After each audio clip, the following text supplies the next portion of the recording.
ඔයා ගිටාර් එකේ ෆ්‍රෙට්බෝඩ් එක ඇද වෙනවට, පැලෙනවට, පුස් කරනවට හේතුව වෙන්න පුළුවන් ඔයා ගිටාර් එකේ ෆ්‍රෙට්බෝඩ් එක ඔයිල් නොකරන එක. ඉතින් අද අපි ෆ්‍රෙට්බෝඩ් ඔයිල් ගැන කතා කරමු. අපි SL ප්‍රොෆෙෂනල්.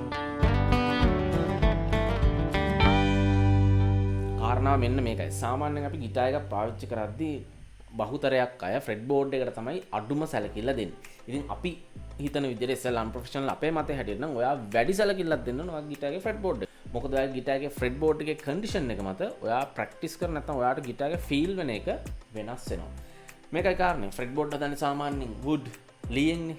ඕනම ලීයක් කාලයත් එක්ක වේලෙනවා. නැත්නම් මේ ලීයේ තියෙන natural moisture එක වාෂ් වෙලා එනවා. එතකොට ඉතින් මේ ලීය හැකිලෙනවා. මේ ලීය හැකිලෙන එකේ ප්‍රතිඵලයක් විදියට මේ ලීය පැලෙන්න පුළුවන්, ඇද වෙන්න පුළුවන්, මෙහෙම වෙන්නත් පුළුවන්. හදිසියවත් මේ ලීය තෙමුනොත් මේ ලීය මත පිට තියෙන මොයිස්චර් කන්ටෙන්ට් එක වැඩි වෙලා එතන ෆංගස්, දිලීර එහෙම නැත්නම් පුස් බැඳෙන්නත් පුළුවන්. ඉතින් මේවා ගිටාර් එකට, ගිටාර් ෆ්‍රෙට්බෝඩ් එකට ඉතාම අහිතකරයි. තව දෙයක් තමයි මේ ෆ්‍රෙට්බෝඩ් එක හැකිලනවත් එක්කම මේ ගිටාර් එකේ ෆ්‍රෙට්ස් ඇද වෙන්න පටන් ගන්නවා. සමහරට ෆ්‍රෙට් ඉස්සෙන්න පුළුවන්, නැත්නම් ෆ්‍රෙට් පහත් වෙන්න පුළුවන්. ඉතින් ඒතර ගිටාර් ප්ලේ කරද්දී ෆ්‍රෙට් බස් වෙන්න පටන් ගන්නවා. මේ හැම දෙයකින්ම වෙන්නේ මොකද්ද? ගිටාර් එකේ කන්ඩිෂන් එක පහළට යන එක. හරි, අපි එහෙනම් ෆ්‍රෙට්බෝඩ් ඔයිල් ගැන කතා කරමු. මෙහෙමයි. ඇත්තටම ෆ්‍රෙට්බෝඩ් ඔයිල් එකකින් කරන්නේ මේ ලීයේ නැති වී ගිය මොයිස්චර් එක නැවත ලීයට ලබා දෙන එක සහ ලීය වේලන එක නවත්ත ගන්න එක. ඒක තමයි ඇත්තටම ෆ්‍රෙට්බෝඩ් ඔයිල් එකෙන් කරන්නේ. ඉතින් මේකට සාමාන්‍යයෙන් ඔය වඩු වැඩ විද්‍යාවේ කාපෙන්ට්‍රි මං හිතන විදිහට යූස් කරන වචන තමයි wood condition කියන වචන. ඒ නිසා ලෝකේ ගොඩක් wood conditioners වර්ග තියෙනවා. සාමාන්‍යයෙන් ටිපිකලි ගිටාර්ස් වලට අපි මොකද මේකේ තුනී ලීයක් එන නිසා අපි artificial fretboard conditioners ඇත්තටම යූස් කරන එක පොඩි අවදානමක් තියෙනවා. ඒ නිසා සාමාන්‍යයෙන් වඩු වැඩ වලදී පාවිච්චි කරන wood conditioners අපි ගිටාර් fretboard වලට යූස් කරන්නේ නැහැ. හැබැයි අනාදිමත් කාලයක ඉඳන් පාවිච්චි කරන natural wood conditioners ගොඩක් තියෙනවා. ඇත්තට මේවා ගත්තොත් මේවා oils, essential oil වර්ග වෙන්නත් පුළුවන්. lemon oil, linseed oil, tongue oil මට මතක විදිහට ඔය වගේ තවත් oil list එකක් තියෙනවා. අපි මේ පැත්තෙන් දාන්නම්. ඉතින් මේවා ඇත්තටම අනාදිමත් කාලයක ඉඳන්ම wood conditioner වලට භාවිත කරපේවා ගිටාර් fretboards වලට යූස් කරන විශේෂයෙන්ම lemon oil. ඉතින් ගිටාර් fretboard වලට ආපුවම අති බහුතරයක් ගන්න රෙකමන්ඩ් කරන oil එක තමයි lemon oil. අපිත් මේක කලින් වීඩියෝ එකක් කරා. lemon oil යූස් කරන එක වාසි ගත්තොත් ඇත්තට මේක wood එකට කිසිම හානියක් නෑ. අනිත් එක lemon oil සුවඳයි. ඒ නිසා ගොඩ දෙනෙක් කැමති ඒ සුවඳට. ඒ නිසා වෙන්නේ නැති lemon oil ඇත්තට ජනප්‍රිය වෙලා තියෙන්නේ. හැබැයි lemon oil වලට වඩා හොඳ fretboard conditioners වෙනද පොලේ නැතුවම නෙමෙයි වෙළඳ පොලේ තියෙනවා. ඉතින් මෙහෙමයි කාරණේ. ලංකාවේ දිනන් ඉතින් අපි ඒවා මිලදී ගද්දි ඉතාම මිලෙන් අධිකයි. මොකද පිටරටින් ආනයනය කරලා ලංකාවේ විකුණන්න තියෙන නිසා. ඒවල ක්වොලිටි එක කොහොමද අපි දන්නෙත් නැහැ. වග කියන්න කෙනෙකුත් නැහැ. ඒ නිසා ඒවා ගෙවන මිලට සාධාරණයි කියලා අපිට හිතෙන්නේ නැහැ. ඉතින් එකී මේකී නොකී ප්‍රශ්න සියල්ලටම විසඳුමක් විදියට SL Unprofessional අපේ ටීම් එක අපි අපේම ප්‍රොඩක්ට් රේන්ජ් එකක් එලි දක්වන්න තීරණය කරා. ඒ තමයි Unprofessional Fretboard oil.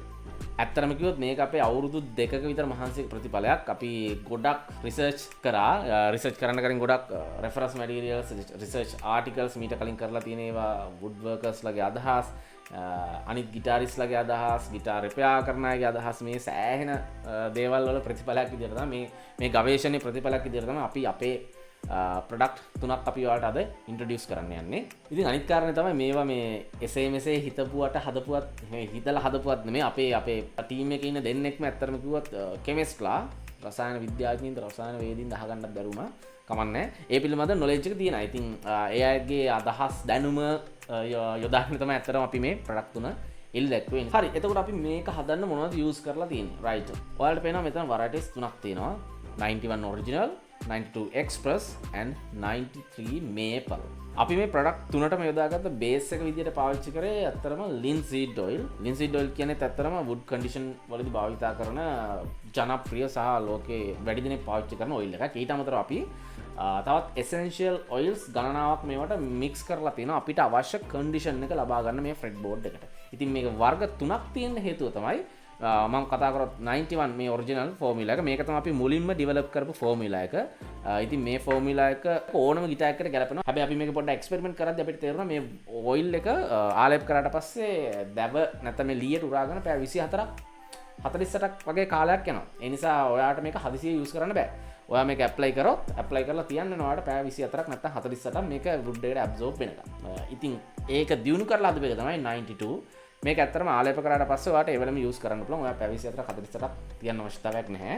ඉතින් මේ දේ වෙනස මොකද්ද කියලාවත් අපි මේකට යූස් කරලා තියෙනවා.